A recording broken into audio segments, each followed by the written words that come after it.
Syederalon belakangan marak isu penjualan manusia di Malaysia dengan korban gadis-gadis berasal dari Aceh, sehingga beberapa kali sosialisasi Ummah Bansigom Aceh atau Subah memfasilitasi pemulangan korban human trafficking kembali ke Aceh.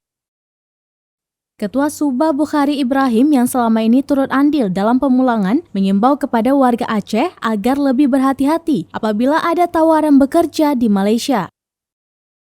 Dalam video yang diterima Serambi On TV pada Senin 16 Mei 2022, Bukhari mengingatkan kepada keluarga apabila ada anak maupun keluarganya mendapat tawaran kerja di Malaysia, namun tidak ada kejelasan bekerja di mana, maka keinginan tersebut harus segera dihilangkan.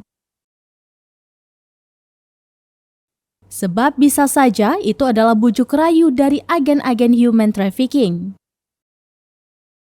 Ketua Subah juga mengingatkan apabila ada keluarga maupun anak gadis yang hendak pergi ke Malaysia, harus memastikan terlebih dahulu ada keluarga di Malaysia yang menyambut, agar apabila terjadi hal yang tidak diinginkan, ada keluarga yang bisa dihubungi.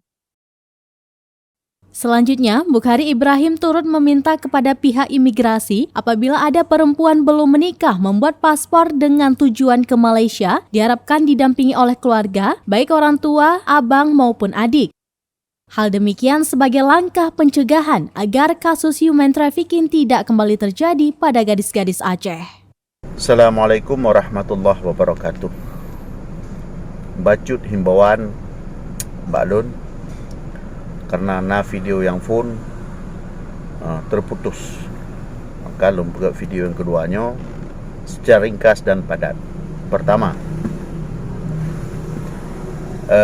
tolong jaga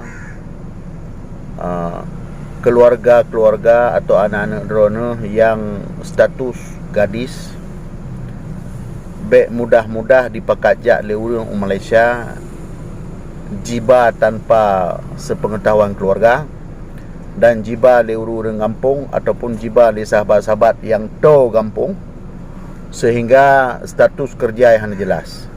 Tolong pastikan di Malaysia setiap orang gadis yang nak jak Malaysia, orang inang benar keluarga yang pertalian darah ada jet yang menyambut, yang menerima ngonyan ini. Karena apabila truk kena Malaysia hana keluarga ataupun truk Malaysia kena hana tempat ketuju, maka takut le gemita kerja-kerja yang liar atau kerja-kerja yang bebas sehingga le orang yang dipekerjakan bak pembantu rumah ataupun bak tempat-tempat rumah urut sehingga dipublau oleh agen-agen yang memang merumpak peluang untuk publau. Ini adalah sesuatu yang sangat berhati-hati. Yang kedua, di pihak imigrasi yang ada di Aceh, kamu memohon di Malaysia ini karena sering kamu temui dan sering kamu bantu warga-warga yang bermasalah yang kamu selesaikan. Ada jet setiap orang inang yang berstatus gadis ataupun belum kahwin, ketika pembuatan paspor ada je harus didampingi oleh keluarga, iaitu ibu atau ayah atau abang kandung. Ibu kandung yang ada bukti bahawa itu ianya betul ibu kandung.